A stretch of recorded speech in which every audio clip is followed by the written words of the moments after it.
संत समाज और गुरु के प्यारे साथ संगत, अभी अभी आप कीर्तन के द्वारा बहुत सुंदर और सुलझे हुए विचार सुन रहे थे। तो आइए कि कहती है कि संत दर्श का क्या महत्व होता है, कि साथ की जो संगति है वो जीवन में एक दिन ऐसी रंगती और ऐसी शांति, और वो शांति जो परम शांति होती है।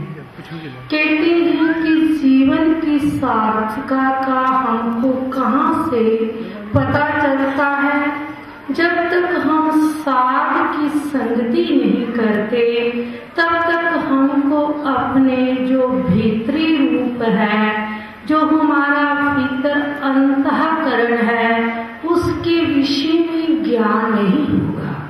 क्योंकि भगवान ने ये कह दिया है, जब भी मेरा दर्शन करना हो, जब भी मुझे प्राप्त करना हो, तो मैं किस रूप में आपको दर्शन दूंगा।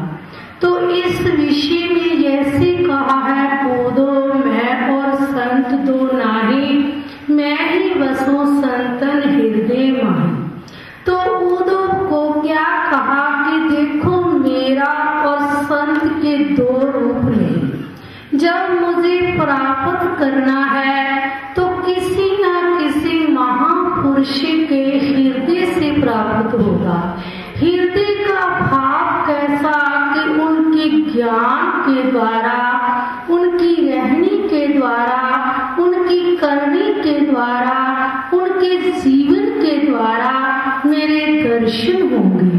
क्योंकि दर्शन से ही आपके हृदय में एक ऐसा भाव जागृत हो जाता है कि आपको पता चल जाएगा कि इसके हृदय में कौन बसा है।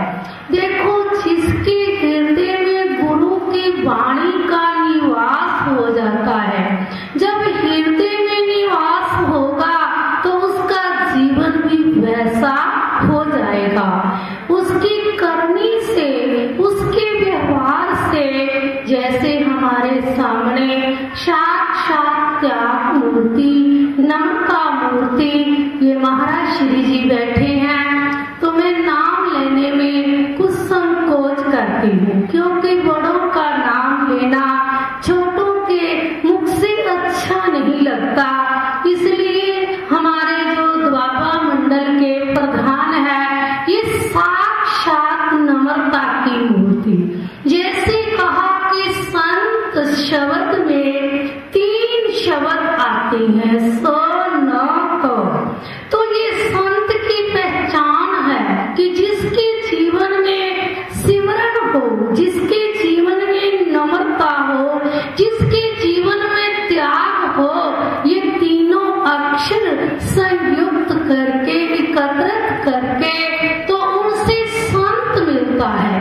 तो आइए कि हम जब किसी संत के आगे झुकते हैं तो हम किसके आगे झुकते हैं? ये 3 वृत्तियों के आगे झुकते हैं कि जो सिमरन करता उसके आगे झुकते हैं। तो उसके आगे नहीं, तो हम तो सिमरन के आगे झुकते हैं।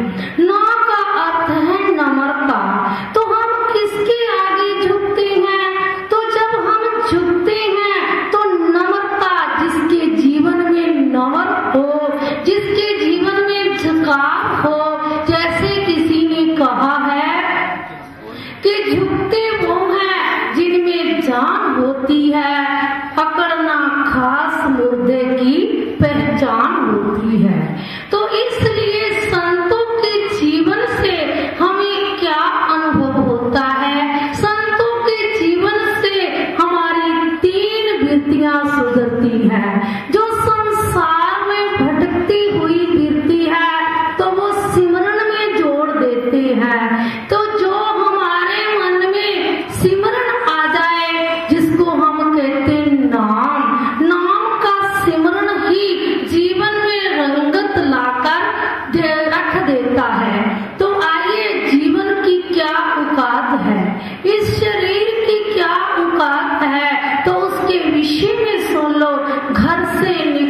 सैरगा, दिल में बड़े अरमान थे।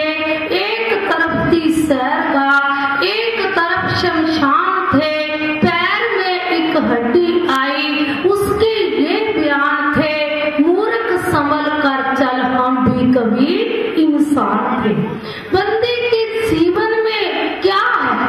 यदि आई हैं, कहते आई हैं सब जाएंगे, राजा रंग फकीर एक सिंहासन चढ़ चले, एक बांधे जा जंजीर। तो जाना सभी ने है, लेकिन यहाँ से क्या प्राप्त होता है? कहते बिन सत्संग विवेक न होई, राम कृपा बिना सुलभ न सोई। जिन आप जीवों के ऊपर वाहेगुरु की कृपा, राम की कृपा, गुरुओं की कृपा कि जो आपको ऐसी बुद्धि मिली है कि हम साध के दर्शन करें, साध की संगत करें, क्योंकि कहा है कि साध के हृदय में वास किसका है? साध के हृदय में भगवान का वास है, साध के हृदय में गुरु की वाणी का वास है, साध के हृदय में परोपकार का वास है। शरीर तो आप जैसा है, लेकिन भीतर से वो आपसे अलग है। आज हम उन महापुरुषों के दर्शन कर रहे हैं, तो दर्शन करने से क्या होगा? कहते दर्शन करने से दृष्टि पवित्र,